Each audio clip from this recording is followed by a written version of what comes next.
Kung bago ka lang sa channel na to at isa kang true-blooded Aldab Nation na nagmamahal po kila Maine Mendoza at Alden Richards, tama po ang channel na pinuntahan mo, kaya consider na kitang bagong subscriber. Okay maging mabuti, pero siguraduhin na yung pagiging mabuting tao, hindi siya nagiging way para i-take advantage kayo ng iba.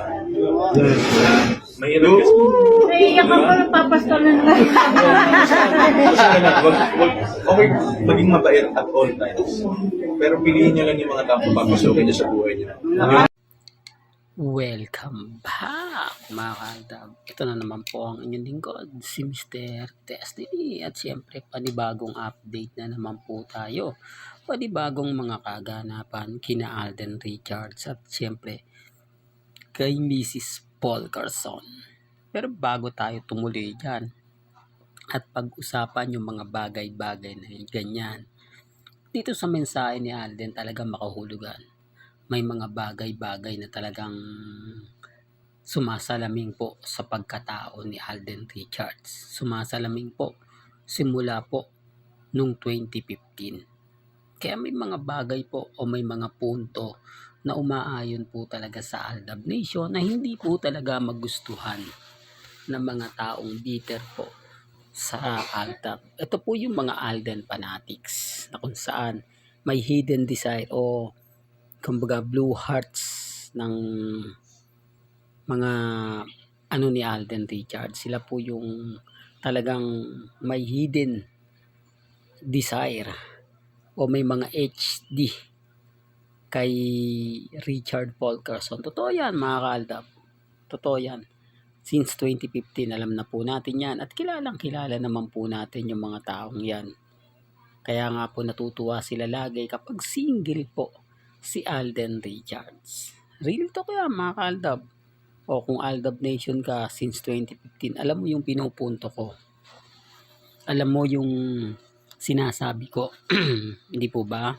Kaya nga sabi ko sa inyo mga kaaldab, ang dami mga point na talagang yung mga pinapaliwanag natin at mga sinasabi natin, marami pong sumasang-ayon. Kasi ako naman po, kaya nga po sinasabi ko lagi ito, wala pong ibang channel ang hanggang ngayon nananatiling matatag since 2015.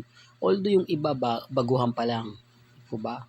Although yung iba sinasabi nyo na ganito ganyan, minsan ginagamit lang po nila si Alden at si Maine kapag trending.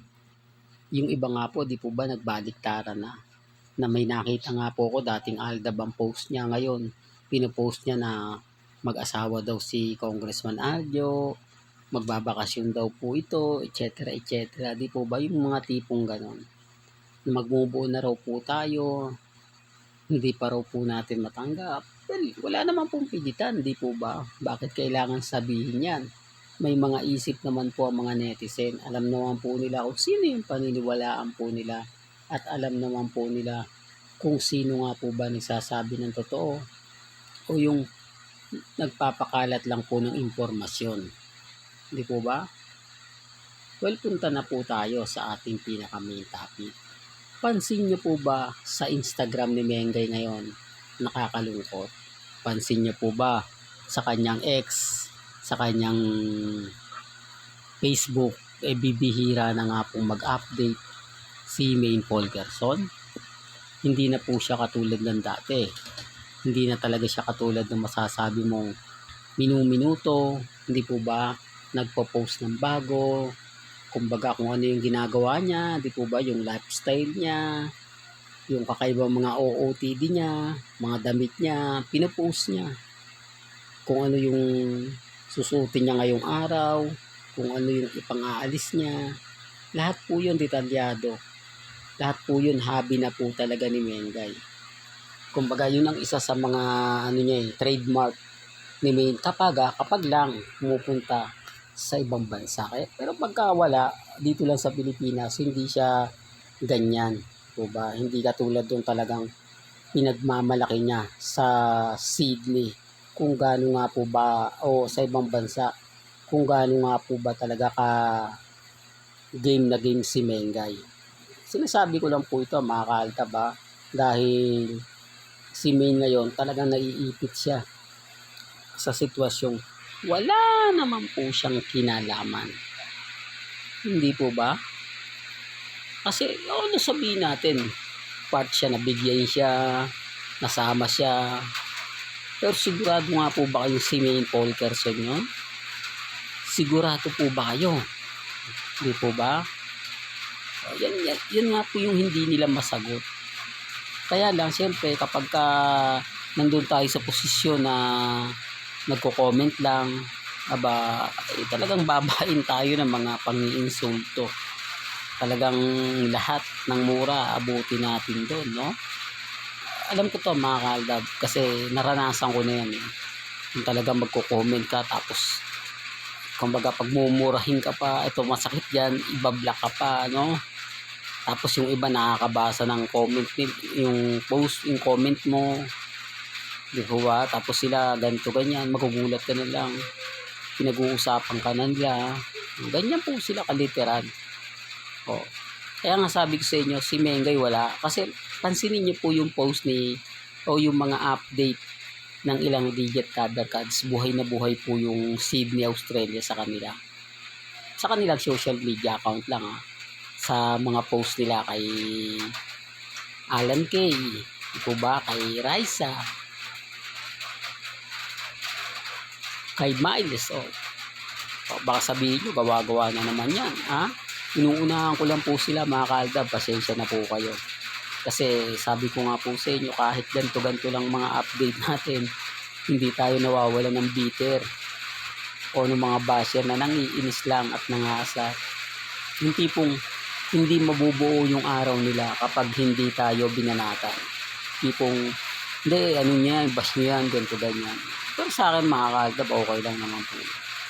Importante lang naman kung ano po yung sa palagay niyong tama, kung ano po yung sa palagay niyong, di po ba, mali, okay lang yan.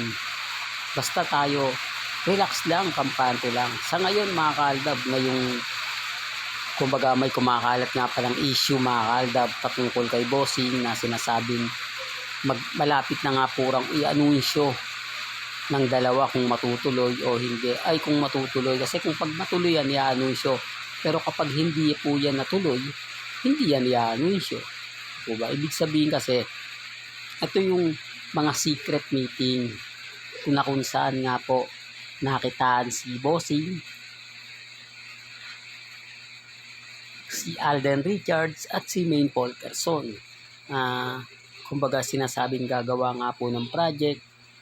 Ito nga pong Metro Manila Film Festival. Pero dahil nga po sa mga issue ngayon, di po ba? Dahil sa mga kumakalat na bali-balita patungkol nga po sa flood control, medyo dumistansya po o pinadistansya muna si May. Di po ba? Hindi, real talk to mga kaaldab. Kasi iba yun eh. Iba na yung mga focus ng, hindi, solo na lang yan si May. Hindi na namin panonoodin yan. Di po ba? Sa Itbulaga nga po mga kaaldab, pagka si Mengay na nga po raw yung pinalabas, nililipat daw po nila. Pinabalikan na lang nila pag si Jose Wally yung one for all for one. Hindi ko may kakaila po sa inyo na maraming galit nga po kay Mengay. Sabi ko nga po, wala naman pong kinalaman yung isa. Hindi po ba? Kaya lang, syempre, apektado siya. Tapos, itong ina na magaling na si Ibyang, imbis na protektahan, imbis na ipagtanggol si Maine Polkerson, lalo pa po nilang dinidiin. Lalo pa po nilang sinasabing, yan ang totoong nagwaldas. Di po ba? Parang ganun Parang ganun ang tema na gustong palabasin ni Ibyang. Siyempre mga kaaldab, sabihin niya, ano lang naman yan Kumbaga may iba siyang sinabi na hindi naman ganun. Parang nadagdagan lang, etc. Ganun naman po yan kapag nahuhuli. Yung tipong magmamang-maangan. Yung tipong walang kinalaman. Hindi po ba? Pero gaya ng sinabi ko mga kaaldab, may kanya-kanya tayong opinion, may kanya-kanya tayong pananaw. Depende na lang po yan kung ano po yung paniniwala po ninyo. Di po ba? Real talk mga kaaldab. Walang ganito na lang po. mga ating latest updates. Kaya kung gusto niyo pa po ng pinaka-latest at sariwang update, abay lagi lang po kayong tututok dito po sa channel ni Mr. Destiny para updated po kayo sa mga bago at syempre sa mga latest po na i-upload po natin maya-maya lang. Hanggang sa muli, salamat po sa panonood at pakikinig.